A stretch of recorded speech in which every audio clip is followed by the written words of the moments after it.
Before we begin, we have a question for you, and we would truly love to hear your thoughts in the comments below. Your opinions help this community grow, and they shape the discussions we explore together. Isaac and Ishmael came together in the quiet hills of the ancient land for a moment unlike any other. For this moment, they were simply two sons mourning the loss of their father, Abraham. When Abraham passed away at a good old age, both Isaac and Ishmael returned to honor him. Together, they led a beautiful and reverent funeral procession through the fields.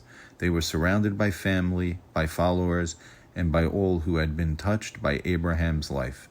Their steps were heavy with grief, but also with an awareness that Abraham was more than a father. He was the man through whom nations would rise, and the source through whom blessings would flow to all the families of the earth. They carried him to the burial place he had purchased with intention, the double cave of Machpelah in the fields of Ephron. It was a sacred space, a place that would become the burial site of Abraham and Sarah, Isaac and Rebekah, Jacob and Leah. But here is where our question arises. The Torah calls it the field of Ephron, and immediately afterward calls it Abraham's field. How can it be both at the same time? Let us consider a few possibilities. First, it may simply be a landmark description. Even after the sale, people may have continued to refer to the property by the name of its earlier owner.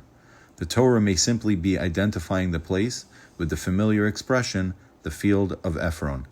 Second, it may be an act of kindness. The Torah often preserves names and contributions. Calling it the field of Ephron may be the Bible's way of giving recognition to the original owner, even though the field now belonged to Abraham. Third, it may reflect the human way of speaking. Even today, a disease may be known by the name of a famous person associated with it, like Lou Gehrig's disease, even though the illness belongs to the patient and not to Lou Gehrig. And a place may continue to be known by its old nickname, long after its official name has changed, like the Battery Tunnel. Names can outlive ownership, memory can outlast legal documents, meaning can be layered, and more than one thing can be true at the same time. Perhaps that is why the Torah speaks of Ephron's field and Abraham's field, depending on whether we refer to its history or its purpose. Thank you so much for watching.